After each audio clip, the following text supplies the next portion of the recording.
उपकरण बन रहे हैं, खेल उपकरण बन रहे हैं, हम उनका निर्माण कर रहे हैं। मुस्कुराते हुए प्रधानमंत्री एक बैट इस वक्त देख रहे हैं।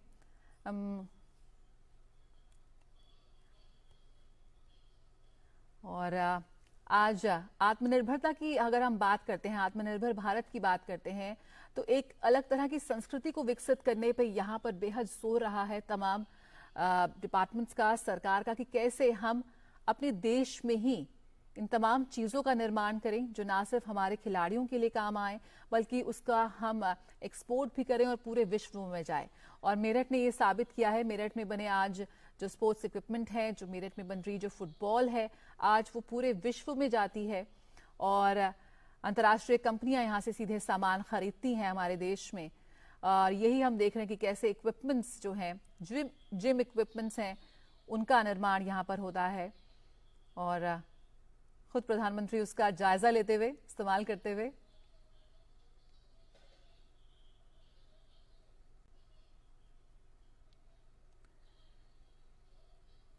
बेहद फिट हैं प्रधानमंत्री, ये सब हम जानते हैं, लेकिन खुद ही उसका अवलोकन करते हुए इन इक्विपमेंट्स का।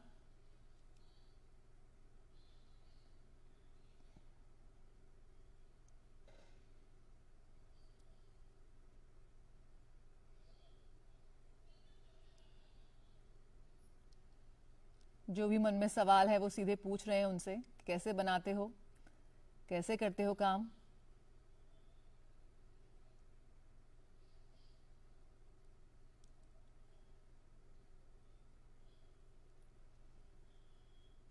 कई ऐसे क्षेत्र हैं जहां आज हम यानी कि भारत देश आत्मनिर्भरता के सपने को बेहद मजबूती से गढ़ रहा है। कई ऐसी चीजें हैं जो पहले हम इंपोर्ट करते थे, लेकिन आज नहीं। आज हम ना सिर्फ खुद उनका निर्माण कर रहे हैं बल्कि बाहर देश में भी उसे भेज रहे हैं, उसको एक्सपोर्ट कर रहे हैं।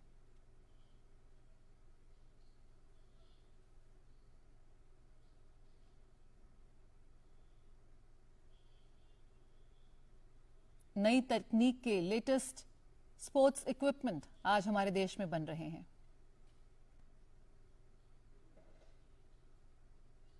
और उसी की प्रदर्शनी देखने प्रधानमंत्री यहां पहुंचे हुए हैं।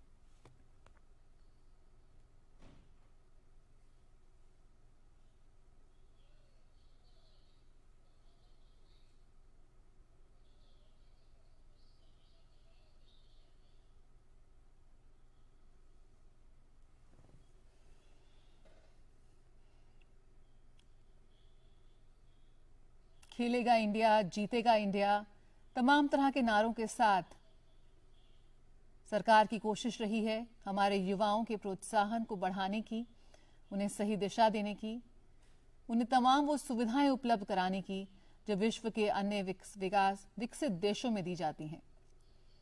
और यही कारण है कि आज अंतर्राष्ट्रीय मंचों पर भारतीय खिलाड़ी बेहतरीन प्रदर्शन कर रहे हैं।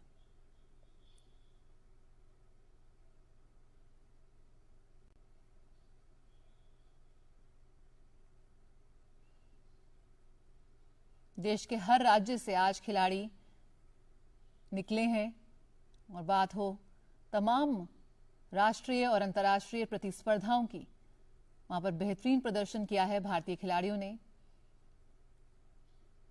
बात हो कॉमनवेल्थ गेम्स की, बात हो एशियन गेम्स की, बात हो ओलंपिक्स की, इतिहास रच रहे हैं हमारे खिलाड़ी। और कहीं ना कहीं इसका श्रेय उनको मिले सही प्रोत्साहन, सही तकनीक, सही प्रशिक्षण को भी जाता है।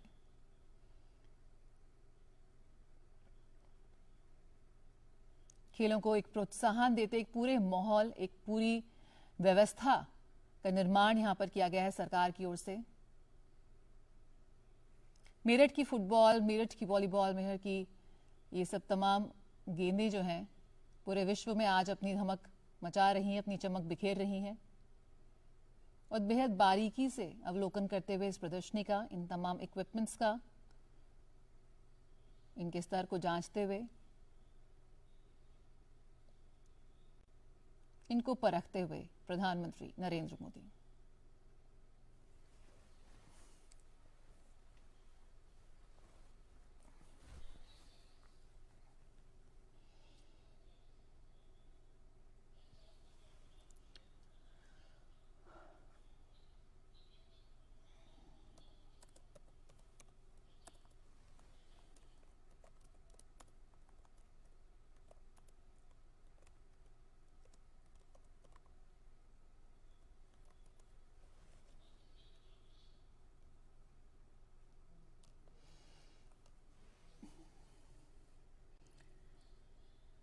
कैसे पीछे कुछ वर्षों में हमने एक नई तरह की खेल संस्कृति को बढ़ावा दिया है, एक नई तरह की खेल संस्कृति को विकसित होते हुए हमने देखा है, जहां पर बेहद शुरुआती स्तर से ही युवाओं को, बच्चों को पहचाना जाता है, उन्हें सही दिशा, उन्हें सही प्रशिक्षण देने की बात होती है। सिर्फ राष्ट्रीय स्तर पर ही नहीं बल्कि शुरुआती स्तर से ही कैसे स्कूलों के माध्यम से ही, स्कूलों में किस तरह से कैंप लगाए जाते हैं, स्कूलों में कोचिंग दी जाती है, जिससे कि बच्चों को शुरुआत से ही उनके सपनों को पहचानने में और उन्हें पूरा करने में मदद मिले, जिससे कि जब वो आगे बढ़ें कॉलेज स्तर पर और फिर यूनिवर्सिटी स्तर पर किस तरह से प्रतिस्पर्धाओं का आयोजन किया जाता है, बच्चों को आगे बढ़ने में मदद देने के लिए इस खेल संस्कृति को बढ़ावा मिलते हुए, बढ़ते हुए हमने देखा है।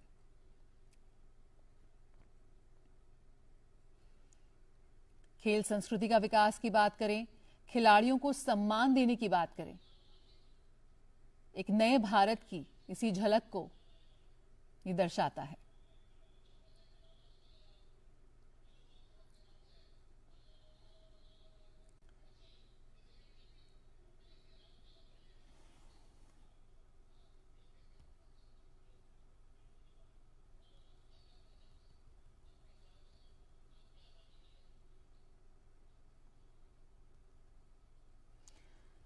जी हाँ, प्रधानमंत्री आज मेरठ दौरे पर हैं। इसी तस्वीरें हम वहां से देख रहे हैं। पीएम वहां मेजर ध्यानचंद खेल विश्वविद्यालय की आधारशिला रखेंगे। ये विश्वविद्यालय मेरठ के सरधना कस्बे के सलावा और कैली गांव में स्थापित किया जाएगा। 700 करोड़ रुपए की लागत से इसका निर्माण किया जा रहा है। देश के सभी भागों में विश्व स्तरीय खेलकूद बुनियादी ढांचा स्थापित करने और खेल संस्कृति को बढ़ावा देने पर हमेशा से ही प्रधानमंत्री ने विशेष रूप से ध्यान दिया है। कैसे हम लगातार चर्चा कर रहे हैं कि प्रधानमंत्री ने खिलाड़ियों को किस तरह से उन्हें सही प्रोत्साहन मिले, सही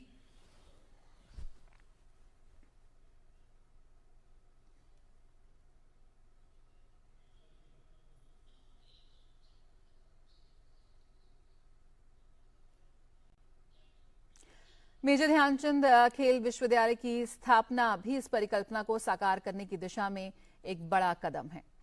और यहाँ पर एक प्रदर्शनी का अवलोकन करते हुए प्रधानमंत्री, जहाँ पर वो किस तरह से वहां पर संवाद कर रहे थे, तमाम लोग यहाँ पर मौजूद हैं, उन उद्योग जगत के, इंडस्ट्रीज के, स्टार्टअप्स के, जो इस समय भारत में विश्व स्तरीय खेल इक्विपमेंट्स, खेल से जुड़ी तमाम इक्विपमेंट्स की का निर्माण कर रहे हैं। और ये तस्वीरें हम देख रहे हैं रैली ग्राउंड से, जहां पर बड़ी संख्या में लोगों का हुजूम उमड़ा है, एक सैलाब उमड़ा है प्रधानमंत्री के संबोधन को सुनने के लिए, उनके संवाद को सुनने के लिए। सिर्फ मेरठ ही नहीं बल्कि दूर दूर के लोग, गांवों से, जगहों से लोग पहुंचे हैं यहां पर प्रधानमंत्री की इस रैली में शिरकत करने के लिए।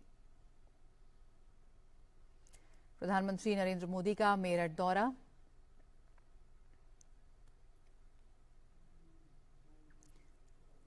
जहां पर वो प्रधानमंत्री नरेंद्र मोदी एक रैली को संबोधित करेंगे, लोगों से संवाद करेंगे, साथ ही मेरठ निवासियों के दशकों पुराने सपने को साकार करेंगे। जब मेजर ध्यानचंद खेल विश्वविद्यालय की वो वहां पर आधारशिला रखेंगे। और सिर्फ मेरठ ही नहीं बल्कि हम कह सकते हैं उत्तर प्रदेश की पहली स्पोर्ट्स यूनिवर्सिटी के रूप में इसे स्थापित किया जा रहा है, जिससे न सिर्फ उत्तर प्रदेश के बल्कि पूरे देश के जो युवा हैं वो इससे लाभान्वित होंगे।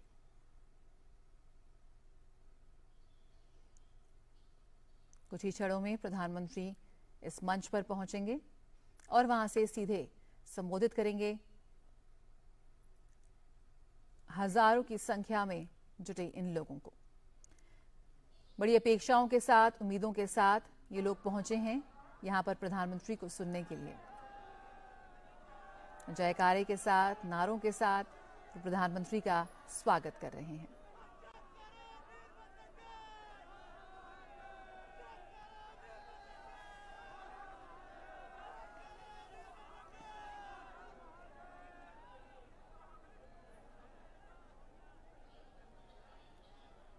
कुछ ही पलों में प्रधानमंत्री मंच पर पहुंचेंगे, जहां से वो इस सैलाब को, हजारों की संख्या में पहुंचे लोगों को संबोधित करेंगे और बहुत सारी उम्मीदों के साथ, आकांक्षाओं के साथ यहां पर पहुंचे हैं।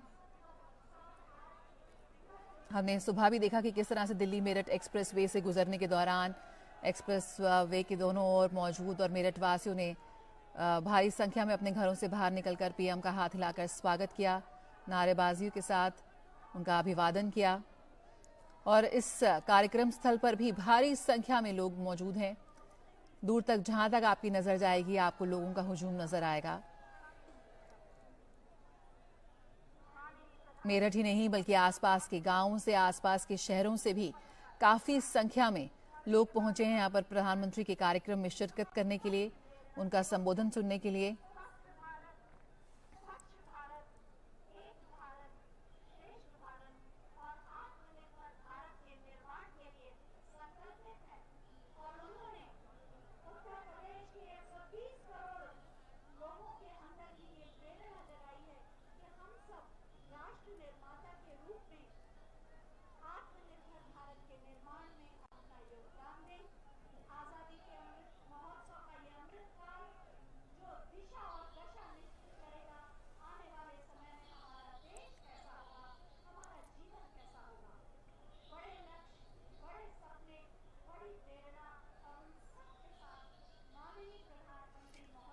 सी तस्वीरों में हम देख सकते हैं प्रधानमंत्री कार्यक्रम स्थल पर पहुंचे हुए हैं। अभी उन्होंने कुछ देर पहले एक प्रदर्शनी का अवलोकन किया, किस तरह से भारत आज विश्व स्तरीय स्पोर्ट्स इक्विपमेंट का निर्माण कर रहा है, उसका जायजा लिया, खुद उनकी गुणवत्ता को मापा, खुद से उसको महसूस किया।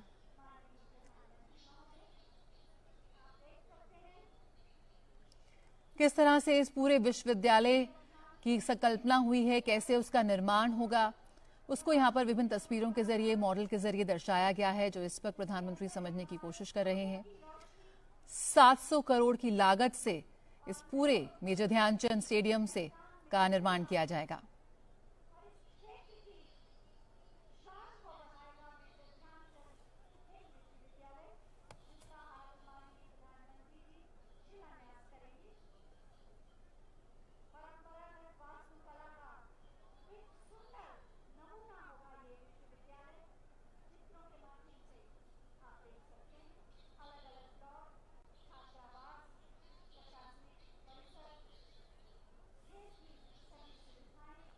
ये खेल विश्वविद्यालय synthetic hockey, football, basketball, volleyball, handball, kabaddi मैदान, lawn tennis court, gymnasium, synthetic running stadium, तरनताल, बहुउद्देश्य हॉल और साइकिल वेलोड्रोम सहित आधुनिक बुनियादी ढांचा सुविधाओं से लैस होगा। इसमें अन्य खेलों के अलावा निशानेबाजी, स्क्वैश, भारोत्तोलन, तीरंदाजी, कैनोइंग, कयाकिंग के लिए भी सुविधाएं रहेंगी। और जोरदार तालियों के साथ स्वागत किया जा रहा है प्रधानमंत्री का, जो इस वक्त मंच पर पहुंच चुके हैं। साथ में राज्यपाल आनंदीबेन पटेल, मुख्यमंत्री योगी आदित्यनाथ और उत्तर प्रदेश के और वरिष्ठ मंत्रीगण भी इस वक्त मौजूद हैं मंच पर।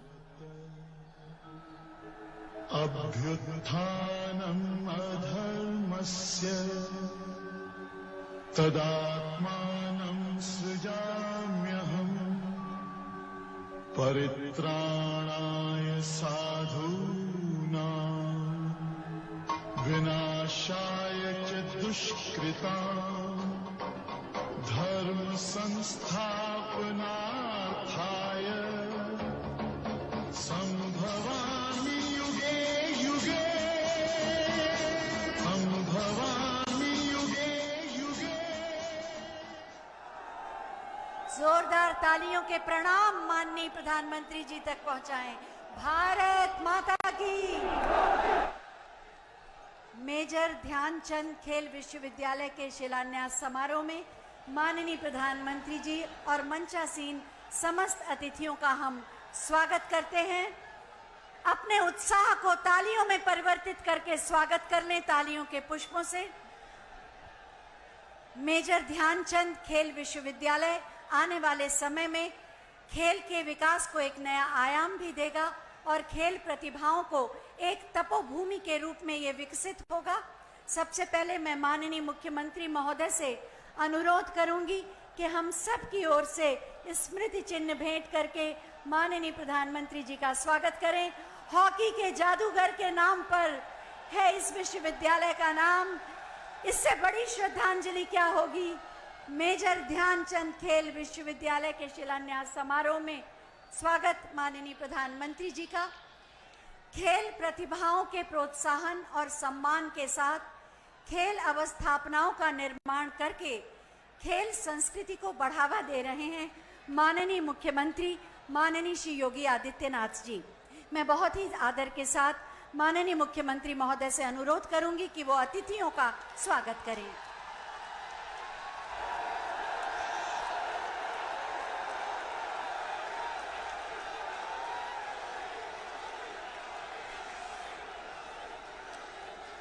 भारत माता की, भारत माता की, भारत माता की, वंदे वंदे वंदे। आदरणीय प्रधानमंत्री जी, प्रदेश की माननीय राज्यपाल माननीय श्रीमती आनंदीबेन पटेल जी, प्रदेश सरकार में मेरे वरिष्ठ सहयोगी उप मुख्यमंत्री श्री केशव प्रसाद मौर्य जी,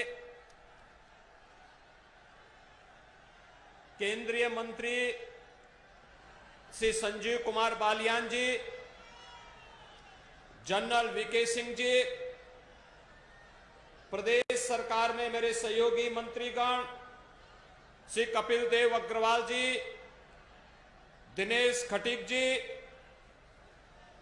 जिला पंचायत के अध्यक्ष मेरठ गौरव चौधरी जी, मुजफ्फरनगर डॉक्टर वीरपाल निरवाल जी, माननीय सांसद डॉक्टर सत्यपाल सिंह जी, श्री राजेंद्र अग्रवाल जी, श्री विजयपाल सिंह तोमर जी, श्रीमती कांता करदम जी, माननीय विधायक श्री संगीत सिंह सोम जी, सभी माननीय विधायकगण, आज के इस कार्यक्रम में उपस्थित सभी सम्मानित जनप्रतिनिधिगण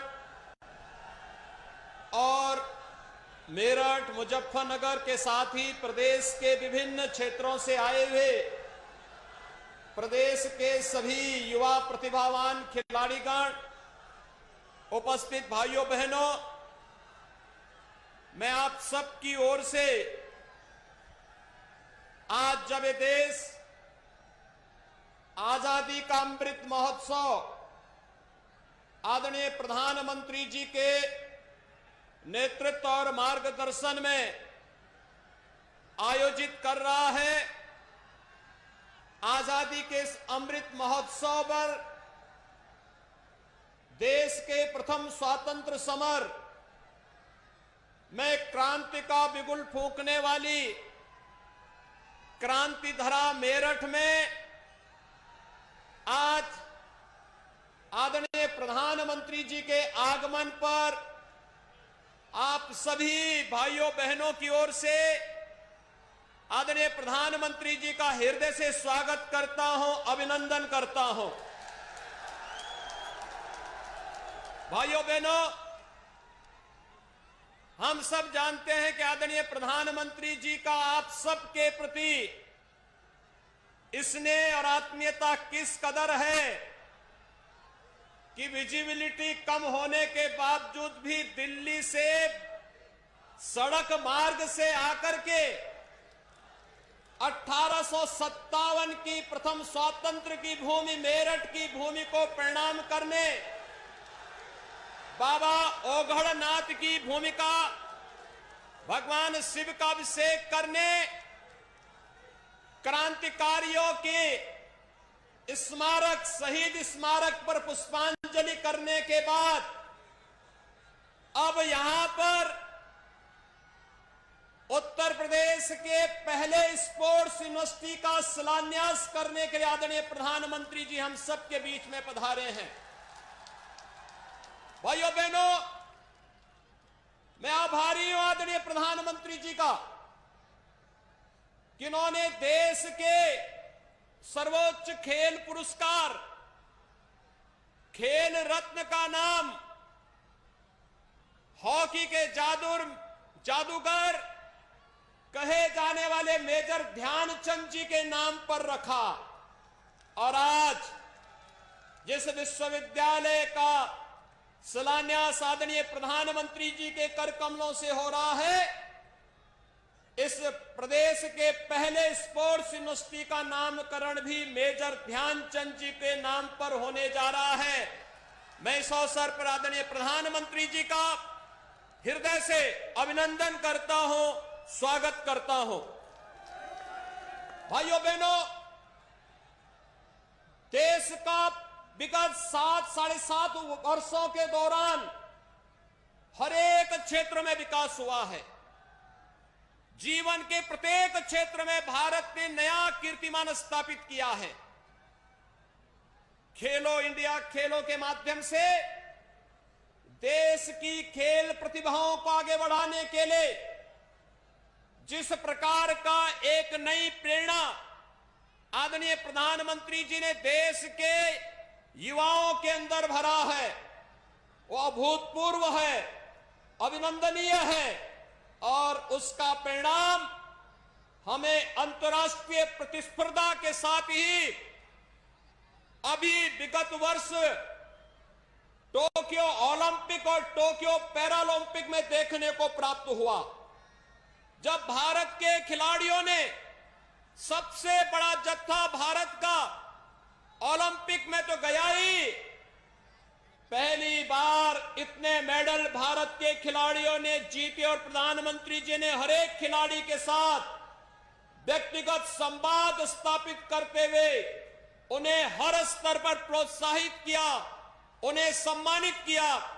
और आज जब हम लोग मेरठ में इस खेल विश्वविद्यालय की स्थापना कर रहे हैं, इसके पीछे भी कारण है, क्योंकि अभी हाल ही में आपने देखा होगा आदरणीय प्रधानमंत्री जी के मार्गदर्शन में सांसद खेल प्रतिस्पर्धा देश के हर संसदीय क्षेत्र में हुआ।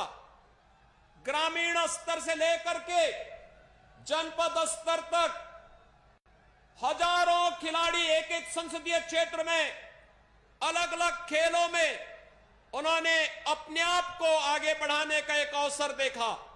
अभूतपूर्व सफलता उसके माध्यम से भी प्राप्त हुई। और मेरठ और पश्चिमी उत्तर प्रदेश का हमारा यह क्षेत्र तो इस दृष्टि से अत्यंत समृद्धशाली रहा है। मेरठ में एक जनपद एक उत्पाद के तहत जो प्रदेश सरकार ने जिस एक उत्पाद को रखा था मेरठ के लिए, वह स्पोर्ट्स आइटम को ही रखा था। और स्पोर्ट्स आइटम के कारण देश ही नहीं, दुनिया के तमाम उत्कृष्ट खिलाड़ी मेरठ में बने हुए स्पोर्ट्स आइटम का उपयोग करते हैं। और इसीलिए यह स्पोर्ट्स यूनिवर्सिटी मेरठ में देकर के एक स्वस्थ स्पर्धा को आगे बढ़ाने की दिशा में राज्य सरकार ने जो कदम बढ़ाए हैं, इसके पीछे भी आदरणीय प्रधानमंत्री जी की मार्गदर्शन, उनकी प्रेरणा है। और आज वही प्रेरणा इस खेल विश्वविद्यालय के शिलान्यास के अवसर पर आदरणीय प्रधानमंत्री जी का हम सबको प्राप्त होने जा रहा है। मैं आज के इस अवसर पर जब प्रदेश भर के खिलाड़ी यहां पर आदरणीय प्रधानमंत्री जी की प्रेरणा प्राप्त करने के लिए यहां पर उपस्थित हुए हैं, उत्तर प्रदेश सरकार ने उत्तर प्रदेश में एकलव्य क्रीड़ा कोष की भी स्थापना की है, जो खिलाड़ियों के लिए न केवल राष्ट्रीय और अंतर्राष्ट्रीय प्रतिस्पर्धाओं के लिए योग्य प्रशिक्षण और कोचिंग की व्यवस्था करेगा, बल्कि उन्हें फेलोशिप देने और उन्हें हर प्रकार का उत्तम माहौल देने में भी अपना योगदान देगा। साथ साथ प्रदेश के अंदर उन सभी खिलाड़ियों को आगे बढ़ाने के लिए राज्य सरकार अपने स्तर पर भी कार्रवाई कर रही है।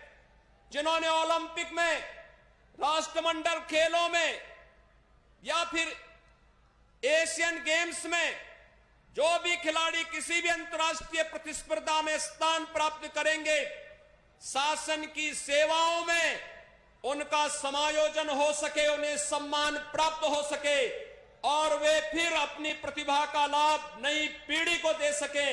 इस दिशा में भी सरकार ने निर्णय लेकर के इस कार्रवाई को आगे बढ़ाने का कार्य किया है। प्रदेश में उन सभी खिलाड़ियों को जिन्होंने ओलंपिक में अभी हाल ही में अच्छा प्रदर्शन किया, देश के लिए मेडल जीते हैं, और प्रदेश के उन सभी ओलंपिक वीरों को जिन्होंने ओलंपिक में प्रतिभाग भी किया है, उन्हें मेरठ में पैरालंपिक के खिलाड़ियों को और लखनऊ में ओलंपिक में प्रतिभाग करने वाले और मेडल प्राप्त करने वाले खिलाड़ियों का विशाल सम्मान समारोह भी आयोजित करके उन्हें सम्मानित करने का कार्य किया है। आज प्रदेश के अंदर खेल प्रतिस्पर्धाओं को आगे बढ़ाने की दिशा में प्रदेश सरकार ने अनेक कदम बढ़ाए हैं, जिसमें हर गांव में खेल का मैदान, ओपन जिम का निर्माण, हर जनपद में स्टेडियम, मिनी स्टेडियम और तमाम अन्य खेलों को प्रोत्साहित करने वाले कार्यक्रम हो। इसके लिए राज्य सरकार उस प्रकार की सुविधाओं को आगे बढ़ाने का कार्य कर रही है और भारत सरकार का सहयोग इन सभी कार्यक्रमों में राज्य सरकार को भरपूर प्राप्त हो रहा है। राज्य सरकार ने तमाम अन्य अंतर्राष्ट्रीय प्रतिस्पर्धाओं में स्थान प्राप्त करने वाले खिलाड़ियों को, ओलंपिक में पदक प्राप्त करने वाले खिलाड़ी एकल वर्ग में स्वर्ण पदक पर 6 करोड़, रजत पदक पर 4 करोड़, कांस्य पदक पर 2 करोड़ रुपए, टीम गेम्स में स्वर्ण पदक पर 3 करोड़, रजत पदक पर 2 करोड़ और कांस्य पदक पर 1 करोड़ रुपए का पुरस्कार राज्य सरकार अपने खिलाड़ियों को प्रदान करता है। इसी प्रकार से कॉमनवेल्थ, एशियन गेम्स में भी राज्य सरकार उन खिलाड़ियों को प्रोत्साहित करती है, आगे बढ़ाने का कार्य कर रही है। आज हम सब जब यहां पर आदरणीय प्रधानमंत्री जी का मार्गदर्शन प्राप्त करने के लिए उपस्थित हुए हैं, भाइयों बहनों, ये पश्चिमी उत्तर प्रदेश अपनी ऊर्जा के लिए, अपनी प्रतिभा के लिए जाना जाता है। यहां का किसान और यहां का जवान सदैव न केवल राष्ट्र की सेवा के लिए बल्कि अन्न उत्पादन में भी अपना योगदान दिया है। हर प्रकार से भूमि उर्वरा भूमि रही है, हजारों वर्षों का इसका अपना इतिहास है, लेकिन पिछली सरकारों के समय में जिस प्रकार की विसंगतियां पैदा हुई थी, यहां पर आस्था के साथ खिलवाड़ हुआ था, बहन बेटियों की सुरक्षा के साथ खिलवाड़ हुआ था, दंगों के एक श्रृंखला के माध्यम से यहां के युवाओं के भविष्य के साथ खिलवाड़ करने का प्रयास हुआ था। लेकिन अब आज जब प्रदेश में प्रधानमंत्री मोदी जी के आह्वान पर भारतीय जनता पार्टी की सरकार 2017 में आई, प्रदेश में दंगे बंद हुए। जिस कांवड़ यात्रा को रोक दिया गया था, वह कांवड़ यात्रा फिर से प्रारंभ हो चुकी है। और यही नहीं, अब यहां पर सुरक्षा, बहन बेटियों की सुरक्षा के लिए कोई खतरा नहीं बन सकता, क्योंकि दंगाइयों को भी और सुरक्षा के लिए भी खतरा बने हुए तत्वों को मालूम है कि अगर वे सुरक्षा के लिए खतरा बनेंगे तो उन्हीं के लिए वह खतरा वापस रिटर्न होता हुआ दिखाई देगा। आज के इस अवसर पर एक बार फिर से मैं आदरणीय प्रधानमंत्री जी का खेल उत्तर प्रदेश के इस पहले स्पोर्ट्स विश्वविद्यालय के शिलान्यास कार्यक्रम के अवसर पर आदरणीय प्रधानमंत्री जी का आप सभी भाइयों बहनों की ओर से, उत्तर प्रदेश से आए हुए सभी खिलाड़ियों की ओर से हृदय से स्वागत करता हूं, अभिनंदन करता हूं। धन्यवाद। जय हिंद, जय जय श्री राम।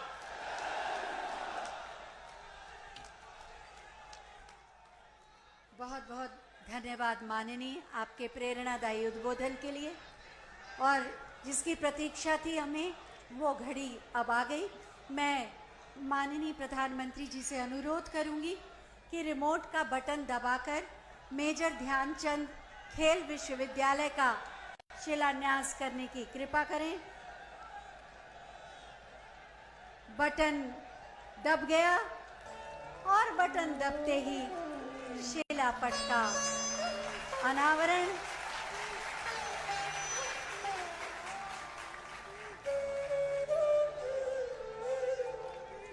बहुत बहुत धन्यवाद माननीय मेरठ को, उत्तर प्रदेश को ये सौगात देने के लिए। मेजर ध्यानचंद खेल विश्वविद्यालय आने वाले समय में कैसा होगा, इससे कैसे लाभ मिलेगा, इसी पर आधारित एक छोटी सी फिल्म आइए देखते हैं। भारत एक युवा राष्ट्र है। विश्व के किसी भी देश की तुलना में यहाँ सर्वाधिक युवा है। युवा शक्ति ही भारत की पहचान है। फिर भी आजादी के बाद एक लंबे समय तक संसाधनों के अभाव में देश के युवाओं को अवसर नहीं मिल पाते थे। 2014 से पहले खेल प्रतिभाओं को अवसरों, ट्रेनिंग एवं कोच की कमी के चलते खेलों में भारत का प्रदर्शन बहुत ही साधारण रहता था। 2014 के बाद माननीय प्रधानमंत्री नरेंद्र मोदी जी ने युवा शक्ति की ऊर्जा और देश की प्रगति में उनका योगदान बढ़ाने के लिए उन्हें विभिन्न योजनाओं से जोड़ा। माननीय प्रधानमंत्री जी ने गुजरात के मुख्यमंत्री रहते हुए ही खेल व खिलाड़ियों के साथ साथ एथलीट्स और पैरा एथलीट्स को आगे बढ़ाने पर जोर दिया। युवाओं के शारीरिक और मानसिक विकास के लिए उन्होंने प्रधानमंत्री बनने के बाद खेलो इंडिया और फिट इंडिया मूवमेंट चलाया और खेलों में गांवों के युवाओं को आगे लाने की मुहिम शुरू की। भारत में स्पोर्ट्स के प्रमोशन और पार्टिसिपेशन के लिए लगातार बड़ी निष्ठा के साथ प्रयास किए जा रहे हैं। टैलेंट की पहचान हो, ट्रेनिंग हो या फिर चयन प्रक्रिया हो, हर तरफ, हर स्टेज पर ट्रांसपेरेंसी को प्रमोट किया जा रहा है।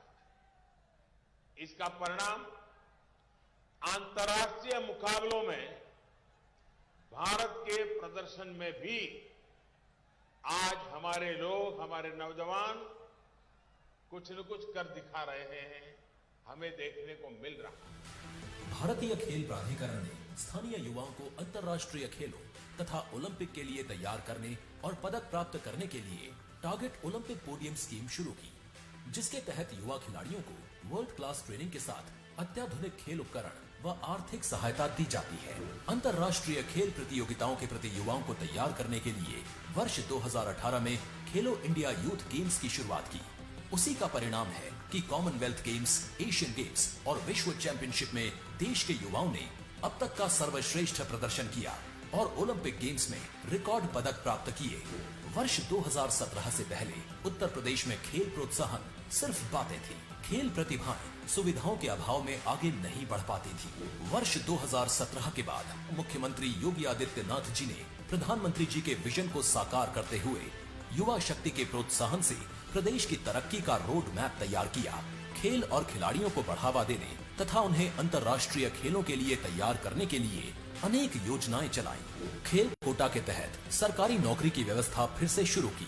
स्थानीय प्रतिभाओं को निखारने के लिए जनपद स्तर पर खेल प्रतियोगिताओं का आयोजन कराया। माननीय मुख्यमंत्री जी ने कुश्ती और बैडमिंटन को गोद लेने का निर्णय लिया, जिन्हें राज्य सरकार द्वारा आर्थिक सहायता प्रदान की जाएगी। विभिन्न राष्ट्रीय और अंतर्राष्ट्रीय खेल प्रतिस्पर्धाओं में उत्कृष्ट प्रदर्शन करने वाले युवा खिलाड़ियों का राज्य स्तरीय सम्मान किया गया। ओलंपिक में स्वर्ण पदक विजेता को 2 करोड़ रुपए, रजत पदक विजेता को 1.5 करोड़ रुपए, कांस्य पदक विजेता को 1 करोड़ रुपए तथा चौथा स्थान प्राप्त करने वालों को 50 लाख रुपए की सम्मान राशि प्रदान की। साथ ही प्रदेश के ओलंपिक खिलाड़ियों को 25 लाख रुपए की प्रोत्साहन राशि से सम्मानित किया, जो अन्य खिलाड़ियों के लिए प्रेरणा बना। खेलों में उत्तर प्रदेश की एक अलग ही पहचान है। केटी सिंह बाबू, मोहम्मद शाहिद और हॉकी के महान जादूगर मेजर ध्यानचंद ने अपने खेल से पूरी दुनिया में देश का नाम रोशन किया, जिनके सम्मान में प्रधानमंत्री जी ने देश के सर्वोच्च खेल पुरस्कार का नाम मेजर ध्यानचंद खेल रत्न पुरस्कार रखा। आजादी के अमृत महोत्सव की श्रृंखला में आज माननीय प्रधानमंत्री नरेंद्र मोदी जी द्वारा उत्तर प्रदेश के प्रथम खेल विश्वविद्यालय मेजर ध्यानचंद खेल विश्वविद्यालय मेरठ का शिलान्यास किया जा रहा है, जहां युवाओं को सभी खेलों का विश्व स्तरीय शिक्षण प्रशिक्षण मिलेगा। उन्हें भविष्य के ओलंपिक खेलों के लिए तैयार किया जाएगा। मेरठ के खेल सामान पूरी दुनिया में बहुत मशहूर है। प्रधानमंत्री जी के वोकल फॉर लोकल अभियान को और गति देते हुए खेल विश्वविद्यालय के निर्माण से स्थानीय ओडीओपी उत्पादों को विश्व स्तरीय पहचान मिलेगी और रोजगार के नए अवसर सृजित होंगे। खेल विज्ञान तथा खेल प्रौद्योगिकी के विभिन्न पाठ्यक्रमों के साथ प्रशिक्षण एवं शोध कार्य होगा और राष्ट्रीय अंतर्राष्ट्रीय प्रतियोगिताओं में प्रदर्शन के आधार पर स्नातक की डिग्री दी जाएगी।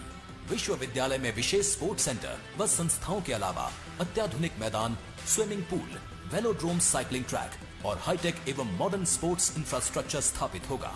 युवा शक्ति का जोश और प्रतिभा माननीय प्रधानमंत्री जी के नए और आत्मनिर्भर भारत के निर्माण के संकल्प को पूरा करने में महत्वपूर्ण भूमिका निभा रही है। सोच ईमानदार, काम दमदार।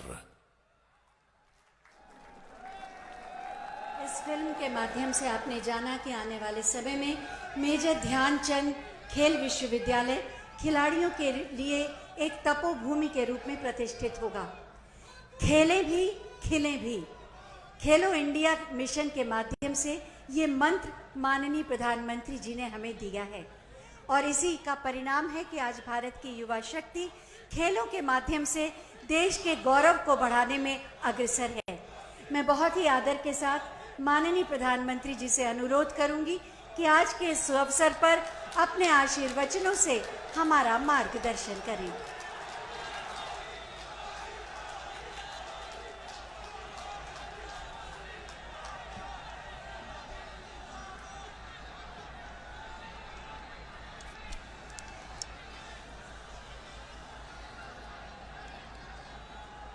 भारत माता की,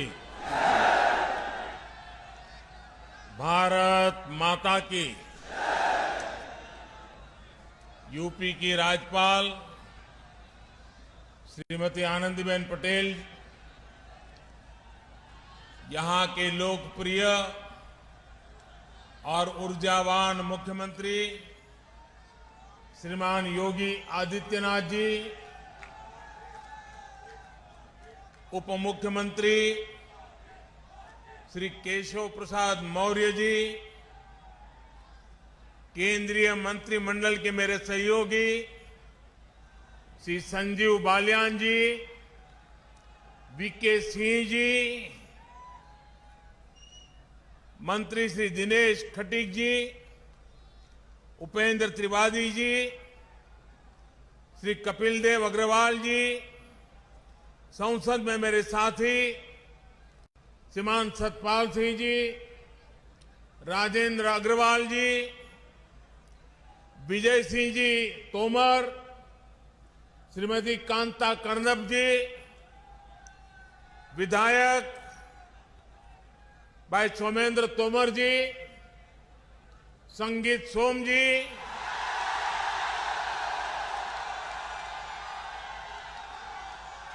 जितेंद्र सतवाल जी, सत्यप्रकाश अग्रवाल जी, मेरठ जिला परिषद अध्यक्ष गौरव चौधरी जी, मुजफ्फरनगर जिला परिषद अध्यक्ष बिरपाल जी, अन्य सभी जनप्रतिनिधिगण और मेरठ मुजफ्फरनगर दूर दूर से आए मेरे प्यारे भाइयों और बहनों, आप सभी को 2022 की बहुत बहुत शुभकामनाएं।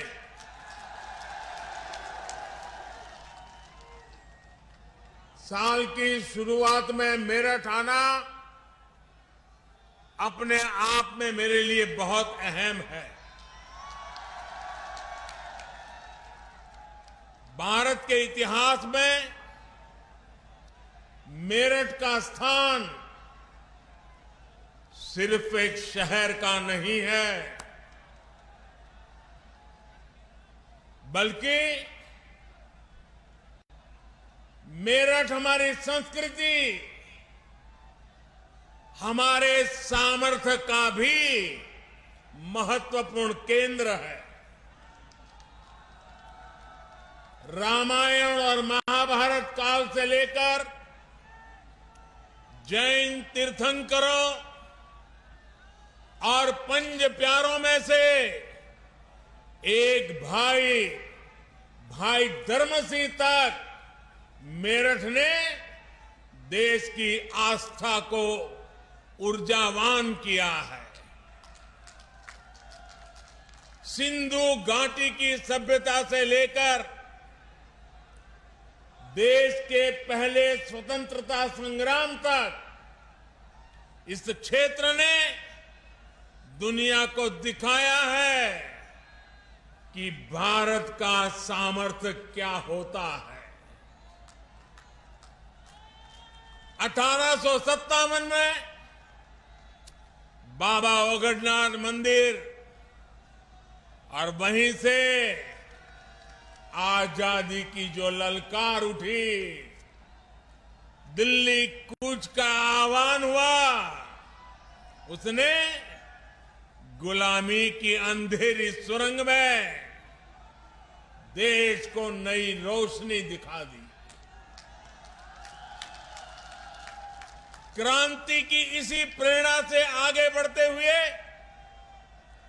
हम आजाद हुए और आज गर्व से अपनी आजादी का अमृत महोत्सव मना रहे हैं। मेरा सौभाग्य है कि यहां आने से पहले मुझे बाबा ओगडनाथ मंदिर जाने का अवसर मिला। मैं अमर जवान ज्योति भी गया। स्वतंत्रता संग्राम संग्रहालय में उस अनुभूति को महसूस किया जो देश की आजादी के लिए कुछ कर गुजरने वालों की दिलों में एक लालायित थी।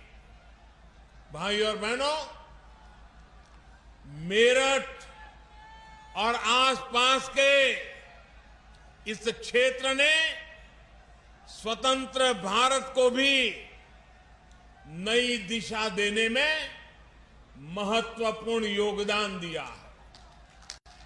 राष्ट्र रक्षा के लिए सीमा पर बलिदान हो या फिर खेल के मैदान में राष्ट्र के लिए सम्मान, राष्ट्रभक्ति की अलग अलग को इस क्षेत्र ने सदा सर्वदा प्रज्वलित रखा है। नूरपुर मड़ैया ने चौधरी चरण सिंह जी के रूप में देश को एक विजनरी नेतृत्व भी दिया। मैं इस प्रेरणा स्थली का वंदन करता हूं। मेरठ और क्षेत्र के लोगों का अभिनंदन करता हूं। भाइयों और बहनों, मेरठ देश की एक और महान संतान मेजर ध्यानचंद जी की भी कर्मस्थली रहा है। कुछ महीने पहले केंद्र सरकार ने देश के सबसे बड़े खेल पुरस्कार का नाम दद्दा के नाम पर कर दिया। आज मेरठ की स्पोर्ट्स यूनिवर्सिटी मेजर ध्यानचंद जी को समर्पित की जा रही है। और जब इस यूनिवर्सिटी का नाम मेजर ध्यानचंद जी से जुड़ जाता है तो उनका पराक्रम तो प्रेरणा देता ही है, लेकिन उनके नाम में भी एक संदेश है। उनके नाम में जो शब्द है ध्यान, बिना ध्यान केंद्रित किए, बिना फोकस एक्टिविटी किए कभी भी सफलता नहीं मिलती है। और इसलिए जिस यूनिवर्सिटी का नाम ध्यानचंद से जुड़ा हुआ हो, वहां पूरे ध्यान से काम करने वाले नौजवान देश का नाम रोशन करेंगे, ये मुझे पक्का विश्वास है। मैं उत्तर प्रदेश के नौजवानों को यूपी की पहली स्पोर्ट्स यूनिवर्सिटी के लिए बहुत बहुत बधाई देता हूं। 700 करोड़ रुपए की लागत से बनने वाली ये आधुनिक यूनिवर्सिटी दुनिया की श्रेष्ठ स्पोर्ट्स यूनिवर्सिटी में से एक होगी। यहां युवाओं को खेलों से जुड़ी अंतर्राष्ट्रीय सुविधाएं भी तो मिलेगी। ये एक कैरियर के रूप में स्पोर्ट्स को अपनाने के लिए जरूरी स्किल्स का निर्माण करेगी। यहां से हर साल 1000 से अधिक बेटे बेटियां बेहतरीन खिलाड़ी बनकर निकलेंगे। यानी क्रांतिवीरों की नगरी, खेल वीरों की नगरी के रूप में भी अपनी पहचान को और सशक्त करेगी। साथियों, पहले की सरकारों से यूपी में, जब पहलों की सरकारें थी तब यूपी में अपराधी अपना खेल खेलते थे, माफिया अपना खेल खेलते थे। पहले यहां अवैध कब्जे के टूर्नामेंट होते थे। बेटियों पर फप्तियां कसने वाले खुलेआम घूमते थे। हमारे मेरठ और आसपास के क्षेत्रों के लोग कभी भूल नहीं सकते कि लोगों के घर जला दिए जाते थे। और पहले की सरकार अपने खेल में लगी रहती थी। पहले की सरकारों के खेल का ही नतीजा था कि लोग अपना पुश्तैनी घर छोड़कर पलायन के लिए मजबूर हो गए थे। अब योगी जी की सरकार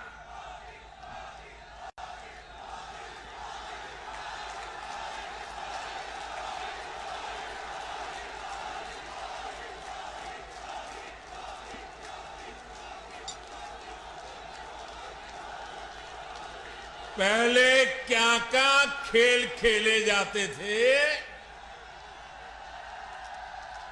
अब योगी जी की सरकार ऐसे अपराधियों के साथ जेल खेल रही है।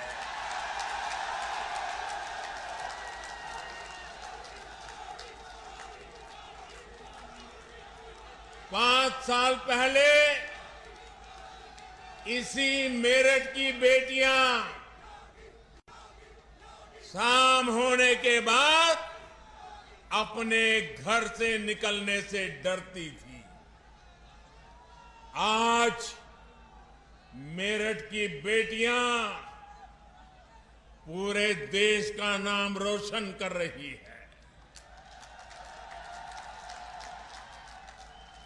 यहां मेरठ के सोतीगंज बाजार में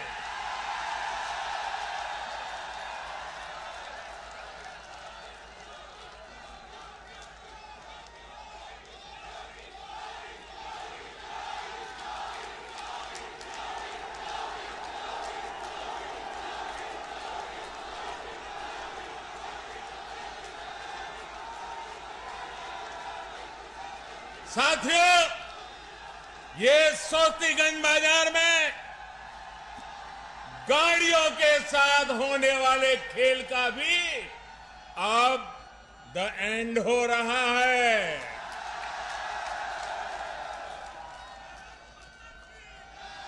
अब यूपी में असली खेल को बढ़ावा मिल रहा है।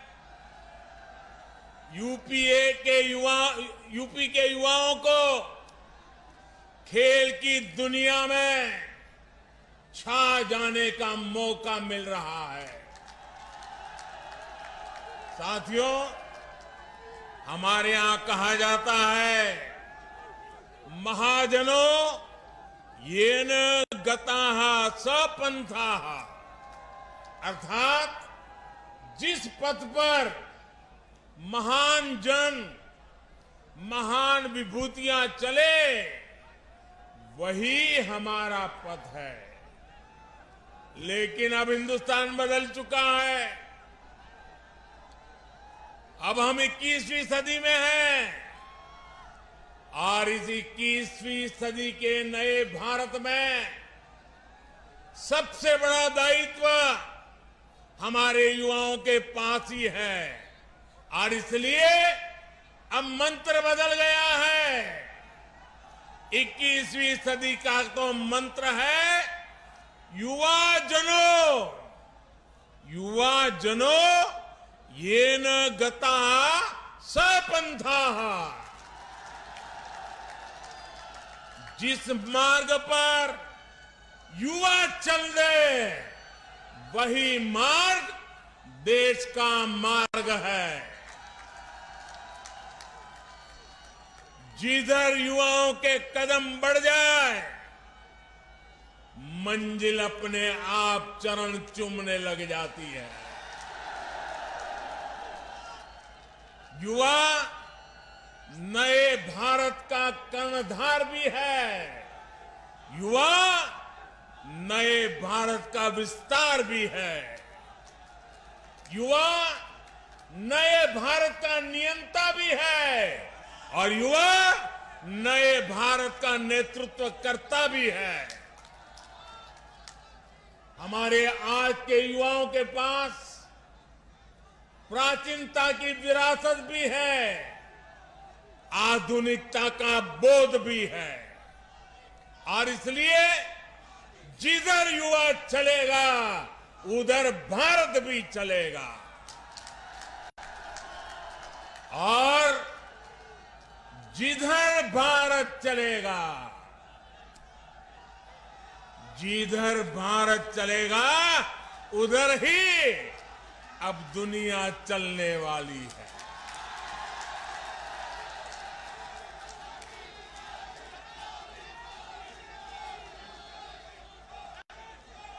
आज हम देखें तो साइंस से लेकर साहित्य तक, स्टार्टअप से लेकर स्पोर्ट्स तक, हर तरफ भारत के युवा ही छाए हुए हैं। भाई और बहनों, खेल की दुनिया में आने वाले हमारे युवा पहले भी सामर्थ्यवान थे। उनकी मेहनत में पहले भी कोई कमी नहीं थी। हमारे देश में खेल संस्कृति भी बहुत समृद्ध रही है। हमारे गांवों में हर उत्सव, हर त्योहार में खेल एक अहम हिस्सा रहता है। मेरठ में होने वाले दंगल और उसमें जो घी के पीपे और लड्डुओं की जीत का पुरस्कार मिलता है। उस स्वाद के लिए किसका मन मैदान में उतरने के लिए ना हो, लेकिन ये भी सही है कि पहले की सरकार की नीतियों की वजह से खेल और खिलाड़ियों को उनकी तरफ देखने का नजरिया बहुत अलग रहा। पहले शहरों में जब कोई युवा अपनी एक पहचान, अगर वो अपनी पहचान एक खिलाड़ी के रूप में बताता था, अगर वो कहता था कि मैं खिलाड़ी हूं, मैं फलाना खेल खेलता हूं, मैं उस खेल में आगे बढ़ा हूं, तो सामने वाले क्या पूछते थे मालूम है? सामने वाले पूछते थे, अरे बेटे खेलते हो ये तो ठीक है, लेकिन काम क्या करते हो? यानी खेल की कोई इज्जत ही नहीं मानी जाती थी। गांव में यदि कोई खुद को खिलाड़ी बताता तो लोग कहते थे चलो फौज या पुलिस में नौकरी के लिए खेल रहा होगा। यानी खेलों के प्रति सोच और समझ का दायरा बहुत सीमित हो गया था। पहले की सरकारों ने युवाओं के इस सामर्थ्य को महत्व नहीं दिया। ये सरकारों का दायित्व था कि समाज में खेल के प्रति जो सोच है, उसे खेल को, उस सोच को बदल करके खेल को बाहर निकालना बहुत जरूरी है।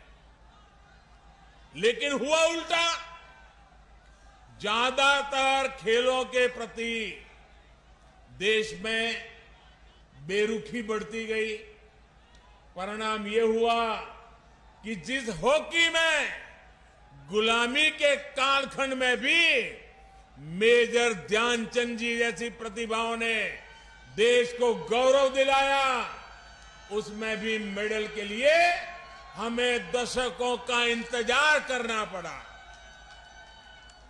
दुनिया की हॉकी प्राकृतिक मैदान से एस्ट्रो टर्फ की तरफ बढ़ गई, लेकिन हम वहीं के वहीं रह गए।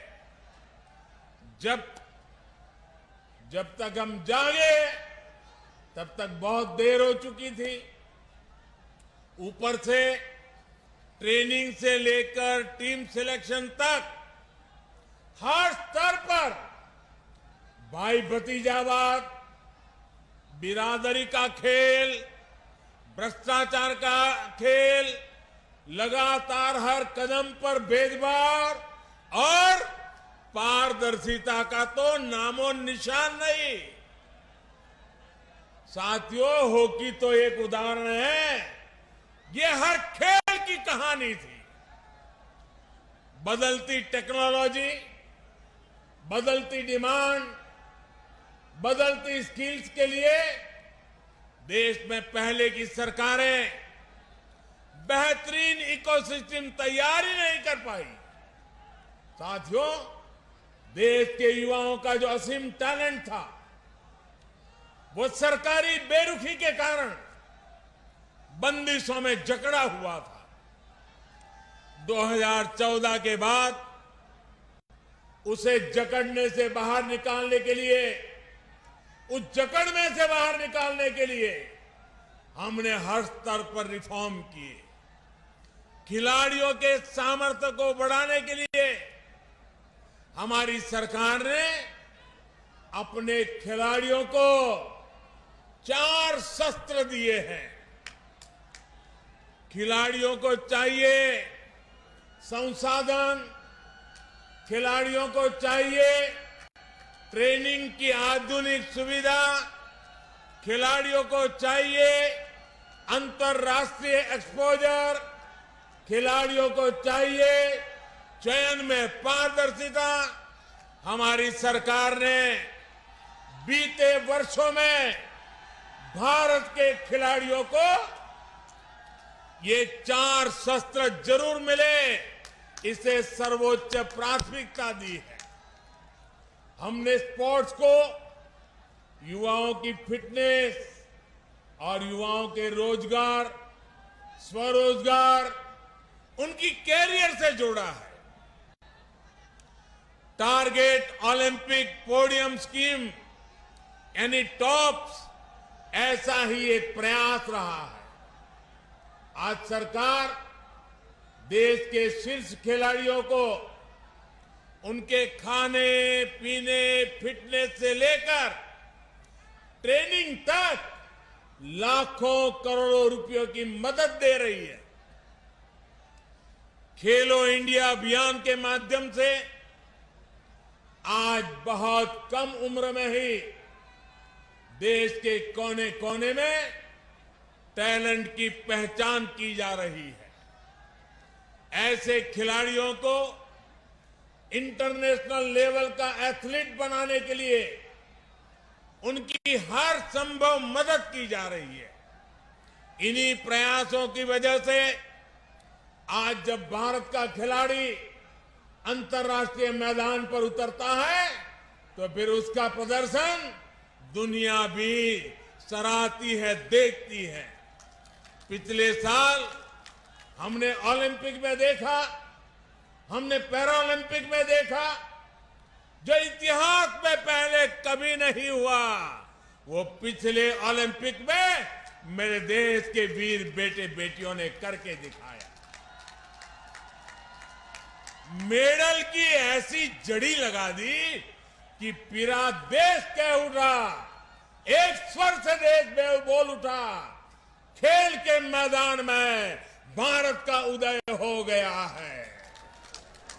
भाई और बहनों, आज हम देख रहे हैं कि उत्तर प्रदेश, उत्तराखंड के अनेक छोटे छोटे गांवों, कस्बों से, सामान्य परिवारों से बेटे बेटियां भारत का प्रतिनिधित्व कर रहे हैं। ऐसे खेलों में भी हमारी बेटे बेटियां आगे आ रही हैं, जिनमें पहले संसाधन संपन्न परिवार के युवा ही हिस्सा ले पाते थे। इसी क्षेत्र के अनेक खिलाड़ियों ने ओलंपिक्स और पैरालंपिक्स में देश का प्रतिनिधित्व किया है। सरकार गांव-गांव में जो आधुनिक स्पोर्ट्स इंफ्रास्ट्रक्चर निर्माण कर रही है, उसका ही ये परिणाम है। पहले बेहतर स्टेडियम सिर्फ बड़े शहरों में भी उपलब्ध थे, आज गांव के पास ही खिलाड़ियों के ये सुविधा दी जा रही है। साथियों, हम जब भी एक नई कार्य संस्कृति को बढ़ाने का प्रयास करते हैं तो इसके लिए 3 चीजें जरूरी होती है: सानिध्य, सोच और संसाधन। खेलों से हमारा सानिध्य सदियों पुराना रहा है, लेकिन खेल की संस्कृति पैदा करने के लिए खेलों से हमारे पुराने संबंध से ही काम नहीं चलेगा। हमें इसके लिए एक नई सोच भी चाहिए। देश में खेलों के लिए जरूरी है कि हमारे युवाओं में खेलों को लेकर विश्वास पैदा हो, खेल को अपना प्रोफेशन बनाने का हौसला बढ़े। और यही मेरा संकल्प भी है और ये मेरा सपना भी है।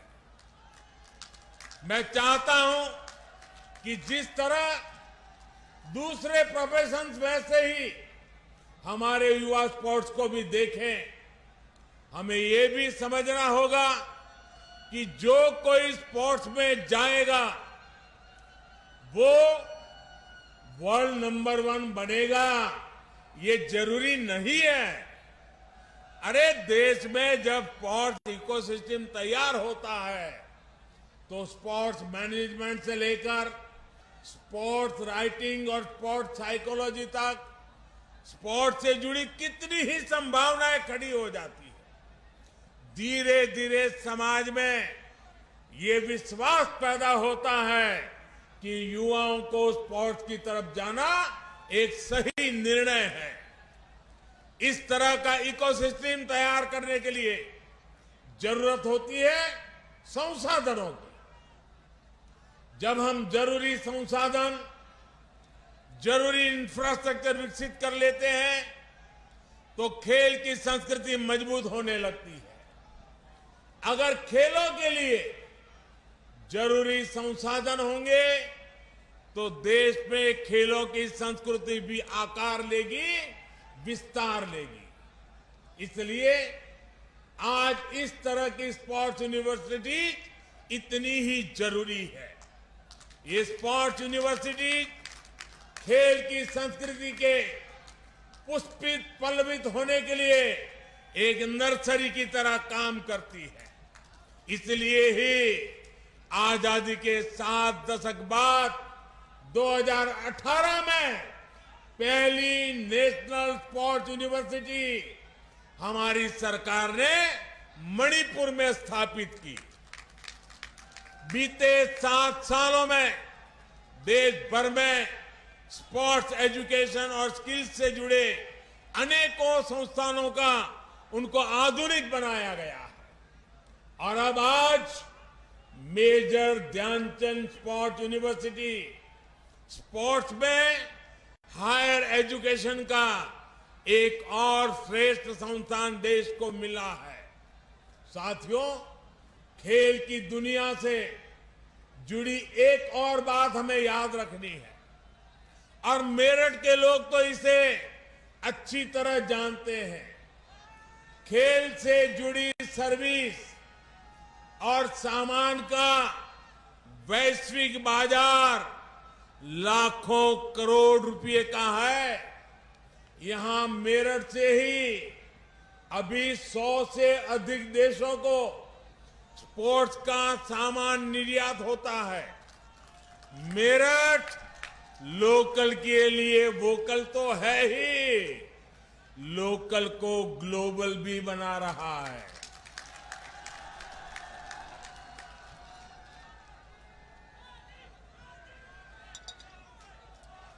देश भर में ऐसे अनेक स्पोर्ट्स क्लस्टर्स को भी आज विकसित किया जा रहा है। मकसद यही है कि देश स्पोर्ट्स के सामान और उपकरणों की मैन्युफैक्चरिंग में भी आत्मनिर्भर बन सके।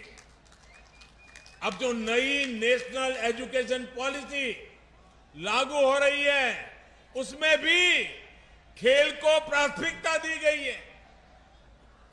स्पोर्ट्स को अब उसी श्रेणी में रखा गया है जैसे साइंस, कॉमर्स, मैथमेटिक्स, ज्योग्राफी या दूसरी पढ़ाई हो। पहले खेल को एक्स्ट्रा एक्टिविटी माना जाता था, लेकिन अब स्पोर्ट्स स्कूल में बाकायदा एक विषय होगा। उसका उतना ही महत्व होगा जितना बाकी विषयों का। साथियों, यूपी के युवाओं में तो इतनी प्रतिभा है, हमारे यूपी के युवान इतने प्रतिभावान है कि आसमान भी छोटा पड़ जाए। इसलिए यूपी में डबल इंजन सरकार कई विश्वविद्यालयों की स्थापना कर रही है। गोरखपुर में महायोगी गुरु गोरखनाथ आयुष यूनिवर्सिटी, प्रयागराज में डॉक्टर राजेंद्र प्रसाद विधि विश्वविद्यालय, लखनऊ में state institute of forensic sciences, Aligarh में राजा महेंद्र प्रताप सिंह राज्य विश्वविद्यालय, सहारनपुर में मां शाकंभरी विश्वविद्यालय और यहां मेरठ में मेजर ध्यानचंद स्पोर्ट्स यूनिवर्सिटी। हमारा देश साफ है। हमारा युवा ना सिर्फ रोल मॉडल बने, वो अपने रोल मॉडल पहचाने भी। साथियों, सरकारों की भूमिका अभिभावक की तरह होती है। योग्यता होने पर बढ़ावा भी दें और गलती होने पर ये कहकर ना टाल दे कि लड़कों से गलती हो जाती है। आज योगी जी की सरकार युवाओं को रिकॉर्ड सरकारी नियुक्तियां कर रही है। आईटीआई से ट्रेनिंग पाने वाले हजारों युवाओं को बड़ी कंपनियों में रोजगार दिलवाया गया है। नेशनल अप्रेंटिसशिप योजना हो या प्रधानमंत्री कौशल विकास योजना, लाखों युवाओं को इसका लाभ दिया गया है। अटल जी की जयंती पर यूपी सरकार ने विद्यार्थियों को टैबलेट और स्मार्टफोन देने का भी अभियान शुरू किया है। साथियों, केंद्र सरकार की एक और योजना के बारे में भी यूपी के नौजवानों को जानना बहुत जरूरी है। ये योजना है स्वामित्व योजना।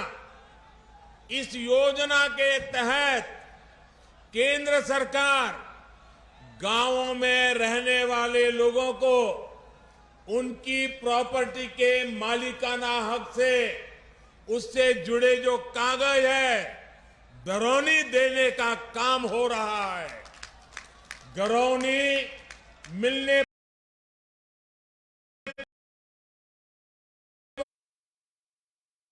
पर गांव के युवाओं को अपना काम धंधा शुरू करने के लिए बैंकों से आसानी से मदद मिल पाएगी। ये घरौनी गरीब, दलित, वंचित, पीड़ित, पिछड़े सभी समाज के हर वर्ग को अपने घर पर अवैध कब्जे की चिंता से भी मुक्ति दिलाएगी। मुझे खुशी है कि स्वामित्व योजना को योगी जी की सरकार बहुत तेजी से आगे बढ़ा रही है। यूपी के 75 जिलों में 23 लाख से अधिक घरौनी दी जा चुकी है। चुनाव के बाद योगी जी की सरकार इसी अभियान को और तेज करेगी। भाइयों और बहनों, इस क्षेत्र के ज्यादातर युवा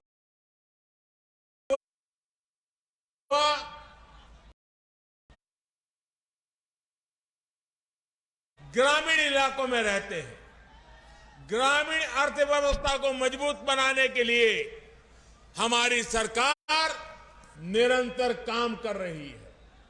प्रधानमंत्री किसान सम्मान निधि के माध्यम से कल ही यूपी के लाखों किसानों के बैंक खातों में करोड़ों रुपए ट्रांसफर किए गए हैं। इसका बहुत बड़ा लाभ इस क्षेत्र के छोटे किसानों को भी हो रहा है। साथियों, जो पहले सत्ता में थे उन्होंने आपको गन्ने का मूल्य किस्तों में तरसा तरसा कर दिया। योगी जी की सरकार में जितना गन्ना किसानों को भुगतान किया गया है उतना पिछली दोनों सरकारों के दौरान किसानों को नहीं मिला था। पहले की सरकारों में चीनी मिले कोड़ियों के भाव बेची जाती थी। मुझसे ज्यादा आप जानते हैं, जानते कि नहीं जानते हैं? चीनी मिले बेची गई कि नहीं बेची गई? भ्रष्टाचार हुआ कि नहीं हुआ? योगी जी की सरकार में मिलें बंद नहीं होती। यहां तो मिलों का विस्तार होता है, नई मिलें खोली जाती है। अब यूपी गन्ने से बनने वाले इथेनॉल के उत्पादन में भी तेजी से आगे बढ़ रहा है। बीते 4.5 साल में लगभग 12,000 करोड़ रुपए का इथेनॉल यूपी से खरीदा गया है। 12,000 करोड़ रुपए का इथेनॉल। सरकार कृषि इंफ्रास्ट्रक्चर और फूड प्रोसेसिंग ऐसे उद्योगों को भी तेजी से विस्तार दे रही है। आज ग्रामीण इंफ्रास्ट्रक्चर पर, भंडारण की व्यवस्था बनाने पर, कोल्ड स्टोरेज पर 1 लाख करोड़ रुपए खर्च किए जा रहे हैं। भाइयों बहनों, डबल इंजन की सरकार युवाओं के सामर्थ्य के साथ ही इस क्षेत्र के सामर्थ्य को भी बढ़ाने के लिए काम कर रही है। मेरठ का रेवड़ी गजक, हैंडलूम, ब्रास बैंड, आभूषण, ऐसे कारोबार यहां की शान है। मेरठ मुजफ्फरनगर में छोटे और लघु उद्योगों का और विस्तार हो, यहां बड़े उद्योगों का मजबूत आधार बने, यहां के कृषि उत्पादों, यहां की उपज को नए बाजार मिले, इसके लिए भी आज अनेक विध प्रयास किए जा रहे हैं। इसलिए इस क्षेत्र को देश का सबसे आधुनिक और सबसे कनेक्टेड रीजन बनाने के लिए काम हो रहा है। दिल्ली मेरठ एक्सप्रेसवे की वजह से दिल्ली अब 1 घंटे की दूरी पर रह गई है। अभी कुछ दिन पहले ही जो गंगा एक्सप्रेसवे का काम शुरू हुआ है, वो भी मेरठ से ही शुरू होगा। ये मेरठ की कनेक्टिविटी यूपी के दूसरे शहरों से और संबंधों को, व्यवहार को आसान बनाने में काम करेगी। देश का पहला regional rapid rail transit system भी मेरठ को राजधानी से जोड़ रहा है। मेरठ देश का पहला ऐसा शहर होगा जहां मेट्रो और हाई स्पीड रैपिड रेल एक साथ दौड़ेगी। मेरठ का आईटी पार्क, जो पहले की सरकार की सिर्फ घोषणा बनकर रह गया था, उसका भी लोकार्पण हो चुका है। साथियों, यही double benefit, double speed, double engine की सरकार की पहचान है। इस पहचान को और सशक्त करना है। भाइयों, मेरे मेरठ को और पश्चिमी उत्तर प्रदेश के लोग जानते हैं कि आप उधर हाथ लंबा करोगे तो लखनऊ में योगी जी, और इधर हाथ लंबा करोगे तो दिल्ली में मैं हूं आपके लिए।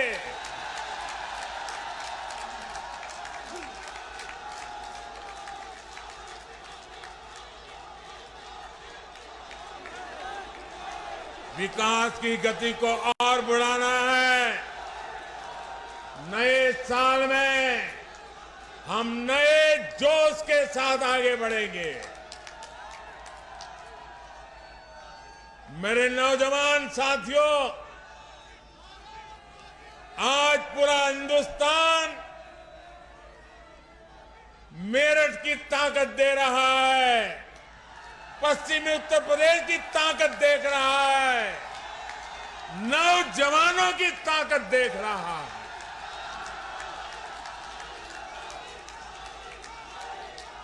ये ताकत देश की ताकत है, और इस ताकत को और बढ़ावा देने के लिए एक नए विश्वास के साथ एक बार फिर आपको मेजर ध्यानचंद स्पोर्ट्स यूनिवर्सिटी के लिए बहुत बहुत बधाई। भारत माता की, भारत माता की, भारत माता की। वंदे वंदे वंदे वंदे वंदे वंदे वंदे वंदे वंदे वंदे वंदे वंदे वंदे वंदे।